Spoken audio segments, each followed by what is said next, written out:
السلام علیکم اسٹوڈنٹس، ہمارا جو آج کا لیکچر ہے وہ قرارداد لاہور پہلا ٹاپک ہے۔ کویشچن ہے قرارداد لاہور پر جامعہ نوٹ لکھیں یا قرارداد پاکستان اور اس کے اثرات لکھیے۔ قرارداد لاہور کی 3 نکات بیان کیجیے اور ہندوؤں کا اس قرارداد کی منظوری پر کیا رد عمل تھا۔ قرارداد لاہور کے بارے میں سب سے پہلے آپ کو تھوڑا سا تعارف بتا دوں۔ مسلم لیگ کا سالانہ اجلاس جو ہر سال کسی شہر میں منعقد ہوتا تھا، جس میں برصغیر پاک و ہند کے تمام رہنما شامل ہوتے تھے۔ 1940 میں یہ اجلاس لاہور میں منعقد ہوا، جہاں شیر بنگال مولوی فضل الحق نے اہم قرارداد پیش کی۔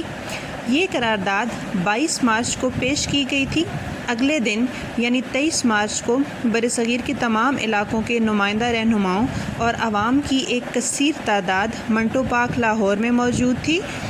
ان سب نے اس قرارداد کو زبردست نعروں کے ساتھ، فلک شگاف تالیوں کے ساتھ، بلند آواز نعروں کے ساتھ اس قرارداد کو متفقہ طور پر منظور کر لیا۔ اس قرارداد کو پہلے قرارداد لاہور کا نام دیا گیا اور بعد ازاں ہندو پریس نے اس کو قرارداد پاکستان کے نام سے مشہور کیا، اور آج تاریخ میں اس کو قرارداد پاکستان کے نام سے ہی جانا جاتا ہے۔ اس قرارداد نے مسلمانوں کے مستقبل کا تعین کر دیا تھا۔ مسلم لیگ پہلے سے موجود تھی، مسلم لیگ کا ہی جلسہ تھا۔ اس سے پہلے مسلم لیگ مسلمانوں کے لیے چند مراعات مفادات کے لیے بات کر رہی تھی، مگر 23 مارچ 1940 کی قرارداد میں طے پایا کہ اب مسلمانوں اور مسلم لیگ کا مطالبہ محض چند مراعات اور مفادات کا حصول نہیں ہوگا، بلکہ آج سے ہم مسلمانوں کے لیے الگ اور جداگانہ وطن کے لیے ایک تحریک شروع کرتے ہیں۔ اس تحریک کے لیے ہم کسی بھی قسم کی قربانی سے دریغ نہیں کریں گے، یعنی مسلمانوں کے سامنے ایک منزل آ گئی کہ اب ہمیں وطن کے حصول کے لیے کوشش کرنی ہوگی۔ اب ہم آپ کی بک سے دیکھتے ہیں۔ قرارداد لاہور، جو قرارداد پاکستان کے نام سے مشہور ہوئی، کو پاکستان کی بنیاد تصور کیا جاتا ہے۔ برصغیر کے مسلمانوں نے لاہور میں 23 مارچ 1940 کو حصول پاکستان کا ایک تاریخ ساز عہد کیا تھا، جو 7 سال بعد پورا ہوا اور دنیا کے نقشے پر ایک آزاد مسلم ملک کا ظہور ہوا۔ قرارداد پاکستان 23 مارچ 1940 کو منٹو پارک یعنی اقبال پارک لاہور میں منظور ہوئی۔ اس قرارداد کا پس منظر کیا تھا؟ 1937-39 میں کانگریسی وزارتوں کے ظلم و ستم اور ہندو راج کے عملی مظاہرے نے برصغیر کے مسلمانوں کی آنکھیں کھول دی تھی۔ برصغیر کے مسلمانوں نے 23 مارچ 1940 کو ایک علیحدہ ملک حاصل کرنے کے لیے قرارداد لاہور کے نام سے ایک قرارداد پاس کی، جس کے تحت مطالبہ کیا گیا کہ شمال مشرق اور شمال مغرب میں مسلم اکثریت علاقوں کو یکجا کر کے ایک الگ ملک بنا دیا جائے۔ یکجا یعنی اکٹھا، تاکہ مسلمان آزادی کے ساتھ باعزت زندگی بسر کر سکیں۔ قرارداد پاکستان اور اس کی تائید کا مطلب ہوتا ہے حمایت کرنا۔ قرارداد پاکستان شیر بنگال فضل الحق نے پیش کی تھی۔ قرارداد پاکستان کی تائید یوپی یعنی اتر پردیش سے چودھری خلیق الزمان، پنجاب سے مولانا ظفر علی خان، خیبر پختونخوا سے سردار اورنگزیب خان، سندھ سے عبداللہ ہارون، مدراس سے عبدالحمید خان، بمبئی سے ابراہیم چندریگر، سی پی سے عبدالرؤف شاہ، بہار سے نواب محمد اسماعیل خان اور بلوچستان سے قاضی محمد عیسیٰ نے کی تھی۔ اس قرارداد کے 3 نکات کیا تھے جی؟ سب سے پہلے ہے مسلم تشخص کا احیاء۔ تشخص کا مطلب ہوتا ہے امتیاز یا پہچان، اور احیاء کا مطلب ہوتا ہے زندہ کرنا، یعنی مسلمانوں کی جو جداگانہ پہچان تھی اس کو زندہ رکھا جائے گا۔ قرارداد پاکستان میں اس نقطے کو پرزور انداز میں بیان کیا گیا کہ مسلمان ایک الگ قوم ہے اور کوئی بھی برطانوی نظام یا آئین مسلمانوں کو ہندو قوم میں ضم نہیں کر سکتا۔ ضم کا مطلب ہوتا ہے مکس کرنا یا ملانا۔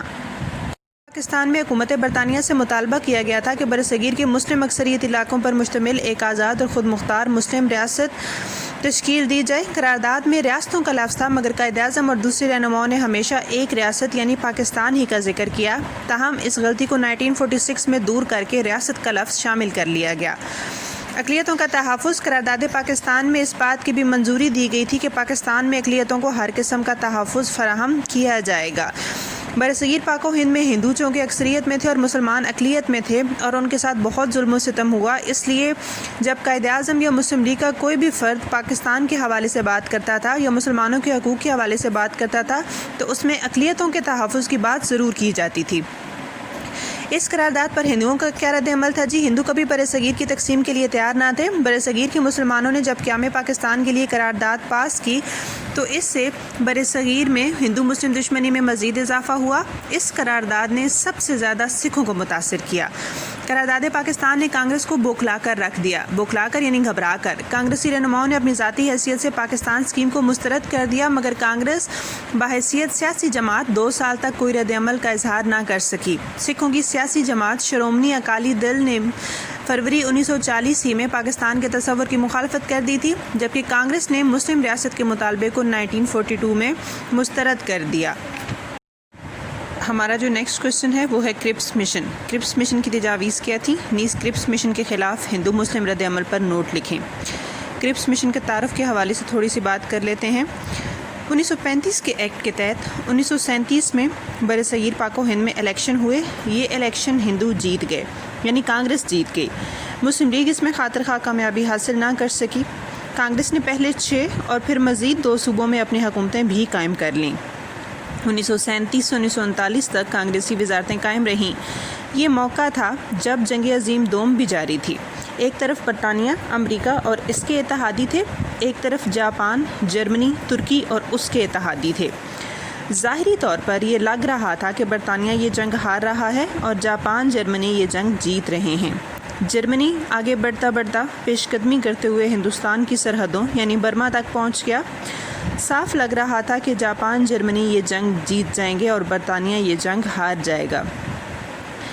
اب لگ یہ رہا تھا کہ ہمارے آقا، ہمارے مالک ہار رہے تھے. نفسیاتی اصول یہ ہے کہ جب آقا طاقتور ہوتا ہے تو غلام اس کے سامنے دبا رہتا ہے اور اس کا فرمانبردار رہتا ہے، لیکن جب آقا کی طاقت کمزور ہونے لگے تو غلام کے دل میں بھی آزادی کی خواہش سر اٹھانے لگتی ہے. کچھ ایسا ہی ہندوستان میں بھی ہوا. یہاں کے ہندوؤں کا خیال تھا، بلکہ انہیں یقین تھا کہ انگریزی اقتدار کا خاتمہ ہونے والا ہے. عنقریب جاپان کی فوجیں ہندوستان میں داخل ہو جائیں گی، انگریزی اقتدار کا خاتمہ ہو جائے گا اور جاپان ہندوستان کو ہندوؤں کے حوالے کر دے گا. یعنی ہندوؤں کے دل میں آزادی کا خیال آیا. لہٰذا ایسے موقع پر ہندوؤں نے انگریزوں پر دباؤ ڈالا کہ وہ ہندوستان خالی کر کے حکومت ہندوؤں کے حوالے کر دیں.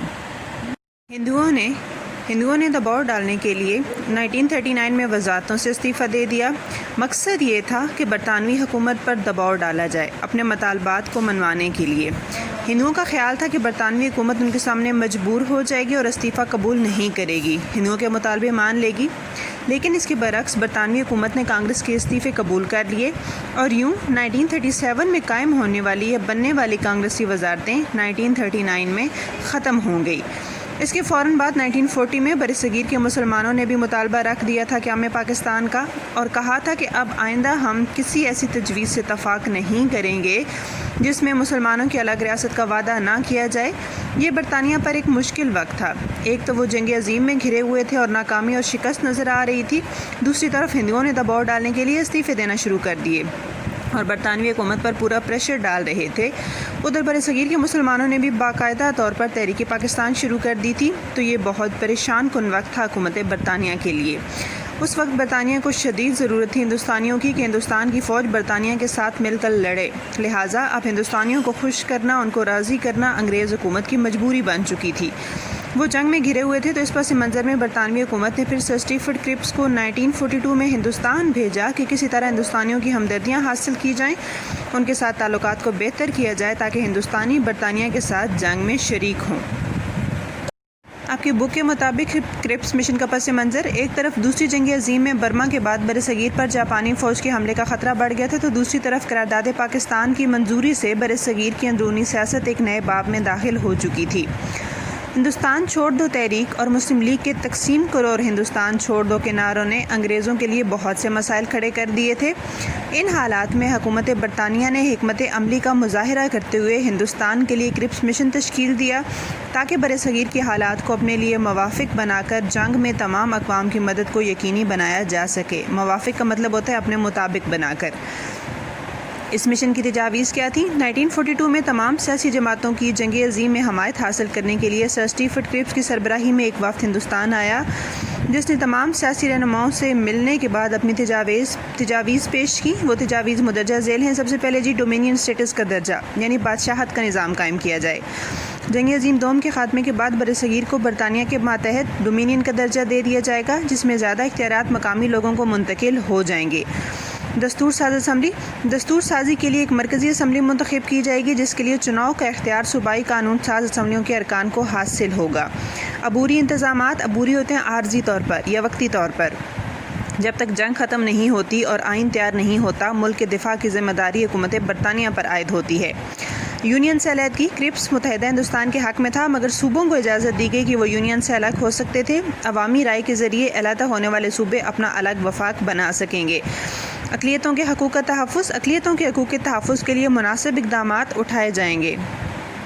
کرپس مشن پر کانگریس کا رد عمل کیا تھا؟ کانگریس نے کرپس مشن کی تجاویز یہ کہہ کر مسترد کر دیں کہ اسے صوبوں کو علیحدگی کا حق ملکی وحدت اور سالمیت کے لیے نقصان دہ ہے. سالمیت ہوتی ہے یکجہتی. ہم کسی صورت میں بھی بر صغیر میں علیحدگی پسندی کو ہوا نہیں دے سکتے. کانگریس نے وزارت دفاع کے اصول کا مطالبہ کیا، جس کو کرپس نے مسترد کر دیا. اچھا، کرپس مشن پر مسلم لیگ کا رد عمل کیا تھا دیکھتے ہیں. مسلم لیگ نے کرپس مشن تجاویز پر کسی حد تک اطمینان کا اظہار کیا تھا، کیونکہ کرپس مشن تجاویز میں قیام پاکستان کا امکان موجود تھا، لیکن پاکستان کے مطالبے کو واضح طور پر تسلیم نہ کرنے کی وجہ سے مسلم لیگ نے کرپس مشن کو مسترد کر دیا.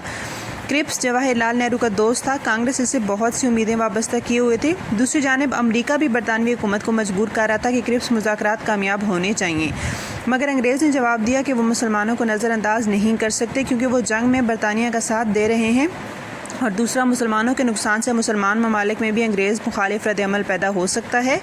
ایسی صورت میں کرپس کو ناکامی کا سامنا کرنا پڑا. نیکسٹ کویشچن ہے شملہ کانفرنس. شملہ کانفرنس پر تفصیلی نوٹ لکھیں.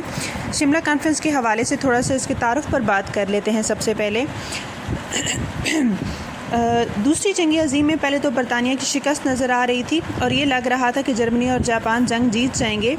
اس موقع کا فائدہ اٹھاتے ہوئے ہندوؤں نے انگریزوں پر دباؤ ڈالا کہ انگریز کسی طرح برصغیر سے نکل جائیں اور ہندو اقتدار پر قابض ہو جائیں.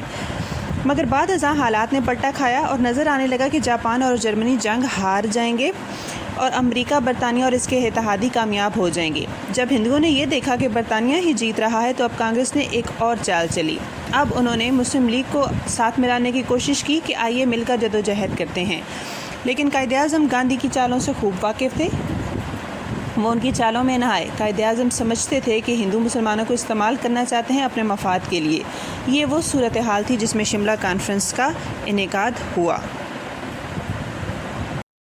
آپ کی کتاب کے مطابق شملہ کانفرنس کا پس منظر: وائسرائے ہند لارڈ ویول نے ہندوستان کے سیاسی تعطل کو ختم کرنے کے لیے تعطل بیکار ہونا یا خالی ہونا 25 جون سے لے کر 14 جولائی تک 1945 تک شملہ میں ہندوستان کے لیڈروں کی کانفرنس طلب کی، جس کو شملہ کانفرنس کے نام سے یاد کیا جاتا ہے. کانگریس اس میں کانفرنس کا انعقاد جب کیا گیا تو اس میں کون کون سے رہنما شامل ہوئے؟ شملہ کانفرنس 1945 میں شملہ میں طلب کی گئی، جس میں مندرجہ ذیل سیاسی رہنماؤں نے شرکت کی. کانگریسی وفد میں پنڈت جواہر لال نہرو اور ابوالکلام آزاد تھے. مسلم لیگی وفد میں قائد اعظم لیاقت علی خان اور سردار عبدالرب نشتر تھے، اور سکھوں کی طرف سے ماسٹر تارا سنگھ تھے. دیگر نمائندے تمام صوبوں کے وزرائے اعلیٰ اور دیگر پارٹیوں کے نمائندے. پنجاب کا وزیر اعظم خضر حیات ٹوانا. انتظامی کونسل پر اختلافات ہو گئے. جون 1945 میں شملہ کانفرنس شروع ہوئی تو انتظامی کونسل میں مسلم نامزدگی کے نمائندگی کے مسئلے پر کانگریس اور مسلم لیگ میں شدید اختلافات پیدا ہو گئے. مسلم لیگ کا موقف تھا، یعنی نقطۂ نظر تھا کہ انتظامی کونسل کے 5 مسلم ممبران کی نامزدگی مسلم لیگ کرے گی، کیونکہ مسلم لیگ ہی ہندوستان کے مسلمانوں کی نمائندہ جماعت ہے، جبکہ کانگریس انتظامی کونسل میں بھی مسلم نمائندہ کو نامزد کرنا چاہتی تھی. لارڈ ویول نے پنجاب کے وزیر اعظم اور یونینسٹ پارٹی کے سربراہ خضر حیات ٹوانا کو نامزد کرنے کی پیشکش کی، نامزد یعنی منتخب کرنے کی، جس کو قائد اعظم نے سختی سے مسترد کر دیا. قائد اعظم کا اصولی موقف کیا تھا مسلم لیگ کی 5 نشستوں کی نامزدگی کے بارے میں؟ وہ کہتے تھے شملہ کانفرنس میں قائد اعظم نے اصولی موقف اختیار کیا تھا کہ مسلم لیگ ہندوستان کے مسلمانوں کی واحد نمائندہ جماعت ہے، اس لیے انتظامی کونسل میں 5 مسلم وزراء کو نامزد کرنے کا یعنی منتخب کرنے کا حق صرف مسلم لیگ کو حاصل ہے. کانگریس میں چند مسلمان ہونے کا یہ مطلب ہرگز نہیں کہ کانگریس کو مسلمانوں کی جماعت تسلیم کر لیا جائے. شملہ کانفرنس ناکام ہو گئی. شملہ کانفرنس میں کانگریس اور وائسرائے ہند مسلم لیگ سے انتظامی کونسل کی 5 وزارتوں میں سے ایک وزارت کو دھونس سے چھیننا چاہتے تھے. دھونس سے یعنی زبردستی. قائد اعظم نے کانگریس اور وائسرائے کی چال کو بھانپ لیا تھا، یعنی سمجھ لیا تھا. قائد اعظم اپنے اصولی موقف پر ڈٹ گئے، جس کے بعد لارڈ ویول نے ریڈیو پر شملہ کانفرنس کی ناکامی کا اعلان کر دیا اور ناکامی کی ذمہ داری بھی خود پر ڈال دی. حقیقت میں لارڈ ویول اور کانگریس کے سخت رویے کی وجہ سے یہ کانفرنس ناکام ہو گئی، جو مسلم لیگ کو مسلمانوں کی واحد نمائندہ جماعت تسلیم کرنے کے لیے تیار نہ تھے۔ ناکامی کی ذمہ داری کانگریس اور وزرائے ہند جب قائد اعظم کو انتظامی کونسل کی ایک وزارت سے دستبردار کرنے میں ناکام رہے، دستبردار کا مطلب ہوتا ہے چھوڑ دینا، تو مخالفین نے ان کو کانفرنس کی ناکامی کا ذمہ دار ٹھہرایا، مگر حقیقت میں تمام جماعتیں اپنے موقف پر ڈٹی ہوئی تھیں، جبکہ ویول کانگریسی نقطہ نظر کی حمایت کر رہا تھا، لہٰذا اس کانفرنس کی ناکامی کی ذمہ داری وزرائے اور کانگریس کے کھاتے میں ہی جاتی ہے۔ نیکسٹ کویشچن ہے انتخابات 1945-46۔ انتخابات 1945-46 پر نوٹ تحریر کریں، یا 1945-46 کے انتخابات کا انعقاد کیوں کیا گیا؟ ان انتخابات کے نتائج سے مسلمانوں کو کس طرح فائدہ پہنچا؟ اس کے تعارف کے بارے میں تھوڑی سی بات کرتے ہیں۔ 1939 سے 1944 تک جنگ عظیم دوم ہوئی، جس میں برطانیہ اور امریکہ ہار رہے تھے، لیکن آخری وقت میں پانسا پلٹا اور یہ جیت گئے۔ ہندوستان کے ہندوؤں نے جو توقعات وابستہ کی ہوئی تھیں کہ برطانیہ ہار جائے گا اور ہم آزاد ہو جائیں گے، وہ توقعات پوری نہ ہوئیں۔ بہرحال جنگ عظیم دوم کے بعد شملہ کانفرنس میں کوشش کی گئی لارڈ ویول پلان پر ہمدردی حاصل کرنے کی۔ برطانوی وزرائے لارڈ ویول نے پلان دیا تھا، جس کے مطابق ایک کوشش کی گئی کہ انگریز اقتدار کو طول دیا جائے۔ اس پلان پر عمل کے لیے شملہ کانفرنس بلائی گئی تھی، جو ناکام ہو گئی تھی۔ ناکامی کی وجوہات یہ تھیں کہ طے ہوا تھا کہ گورنر جنرل کی انتظامی کونسل میں 6 ہندو ممبران ہوں گے اور 5 مسلم ممبران۔ کانگریس کا مطالبہ یہ تھا کہ 5 مسلم لیگی ممبران میں سے ایک کا تقرر کانگریس کرے گی، جبکہ مسلم لیگ کا موقف یہ تھا کہ صرف مسلم لیگ ہی برصغیر کے تمام مسلمانوں کی نمائندہ جماعت ہے، لہٰذا مسلم لیگ ہی 5 ممبران کا تقرر کرے گی۔ کانگریس یہ بات نہیں مانی۔ اس وقت کے حالات میں اب سوال یہ پیدا ہوا کہ کانگریس مسلمانوں کی نمائندہ جماعت ہے یا مسلم لیگ، تو انگریزوں نے اس بات کا پتہ چلانے کے لیے عام انتخابات کا اعلان کیا۔ پس منظر دیکھتے ہیں۔ شملہ کانفرنس 1945 میں جب کانگریس اور وزرائے ہند نے انتظامی کونسل میں نامزدگی کے مسئلے پر، یعنی منتخب کرنے کے مسئلے پر مسلم لیگ کو ہندوستان کے واحد مسلم نمائندہ جماعت کے طور پر تسلیم کرنے سے انکار کر دیا، تو قائد اعظم نے کانگریس اور وزرائے ہند کو چیلنج کیا کہ اگر کسی کو مسلم لیگ کے ہندوستان کی واحد نمائندہ مسلم نمائندہ جماعت ہونے کے دعوے پر شک ہے، تو وہ ہندوستان میں عام انتخابات کا انعقاد کرا کر اپنے اس شک کو دور کر لے۔ لارڈ ویول نے 1945 میں ہندوستان میں عام انتخابات کرانے کا اعلان کیا، جو تمام اقوام کے لیے زندگی اور موت کی بازی سے کم نہ تھے، کیونکہ کانگریس اکھنڈ بھارت، اکھنڈ کا مطلب ہوتا ہے اکٹھا، اکالی دل، سکھ ریاست اور مسلم لیگ پاکستان کے قیام کی متمنی تھی، یعنی خواہش مند تھی، لیکن مسلم لیگ کو یہ ثابت کرنا تھا کہ تمام مسلمان اس کے ساتھ ہیں۔ گویا مسلم لیگ کی سیاسی زندگی کا دار و مدار ان انتخابات میں کامیابی پر تھا۔ کانگریس کا منشور کیا تھا؟ منشور یعنی نقطۂ نظر۔ اہم نکات اس منشور کے درج ذیل تھے: متحدہ ہندوستان کو ایک وحدت میں انگریزوں سے آزاد کرائیں گے، یعنی وہ کہتے تھے کہ ہندو اور مسلمان مل کر ہی یہاں برصغیر پاک و ہند میں رہیں گے۔ ہندوستان کی تقسیم کسی بھی صورت میں قابل قبول نہیں ہے، اور کانگریس ہندوستان کی تمام اقوام کی نمائندہ جماعت ہے اور یہ تمام اقوام کے مفادات کا تحفظ کرے گی۔ مسلم لیگ کا منشور کیا تھا؟ 2 نکات تھے جی۔ مسلم لیگ ہندوستان کی تمام مسلمانوں کی واحد نمائندہ جماعت ہے، اور برصغیر کے مسلمانوں کے لیے ایک علیحدہ وطن پاکستان حاصل کیا جائے گا۔ مرکزی انتخابات ہوئے۔ سب سے پہلے انتخابات 1945-46 2 مراحل میں ہوئے۔ پہلے مرحلے میں دسمبر 1945 میں مرکزی اسمبلی کے انتخابات ہوئے۔ مرکزی اسمبلی میں کل مسلم نشستیں 30 تھیں۔ مسلم لیگ نے 30 مرکزی اسمبلی کی نشستیں جیت لیں۔ مسلم لیگ نے عام انتخابات میں 86.6% مسلم ووٹ حاصل کیے تھے۔ نتائج مندرجہ ذیل تھے جی۔ سب سے پہلے ہم دیکھتے ہیں کانگریس کی 57 سیٹس تھیں، مسلم لیگ کی 30، انڈیپینڈنٹس کی 5، سکھس کی 2 اور یورپینس کی 8، اور یہ ٹوٹل 102 سیٹس تھیں۔ مرکزی انتخابات کے بعد پھر دوسرے مرحلے پر صوبائی انتخابات ہوئے، ٹھیک ہے۔ دسمبر 1945 میں مرکزی انتخابات ہوئے، اور انتخابات کا دوسرا مرحلہ جنوری 1946 میں شروع ہوا، جس میں صوبائی اسمبلیوں کے انتخابات کرائے گئے۔ مسلم لیگ نے ہندوستان کی کل 495 مسلم نشستوں میں سے 430 نشستیں حاصل کی تھیں۔ نتائج یہاں پر دیے ہوئے جی۔ NWFP کی 38 سیٹس تھیں، جس میں سے انہوں نے 17 الیکٹ کر لی تھیں۔ پنجاب کی 86 تھیں، 75 ان کو مل گئیں۔ سندھ کی 35 تھیں، 28 مل گئیں۔ بنگال کی 119 تھی، 113 مل گئیں۔ آسام کی 34 تھیں، جن میں سے 31 نشستیں مسلم لیگ نے جیت لی تھیں۔ UP یعنی اتر پردیش کی 66 تھیں، جس میں سے 55 ان کو مل گئیں۔ بمبئی کی 30 تھیں اور 30 کی 30 جیت لی گئیں۔ مدراس کی 29 میں سے 29، CP کی 14 میں سے 14، بہار کی 40 میں سے 34 اور اڑیسہ کی 4 میں سے 4۔ پھر قائد اعظم نے مسلمانوں کو یوم فتح منانے کا کہا۔ 1945-46 کے عام انتخابات میں مرکزی اور صوبائی سطح پر شاندار فتح نے ہندوؤں اور انگریزوں پر واضح کر دیا کہ مسلم لیگ ہی برصغیر کے مسلمانوں کی واحد نمائندہ جماعت ہے۔ اس عظیم فتح پر قائد اعظم کی ہدایت کے مطابق 11 جنوری 1946 میں پورے برصغیر کے مسلمانوں نے یوم فتح منایا اور مساجد میں شکرانے کے نوافل پڑھے۔ 1945-46 کے انتخابات کے نتائج کیا تھے جی؟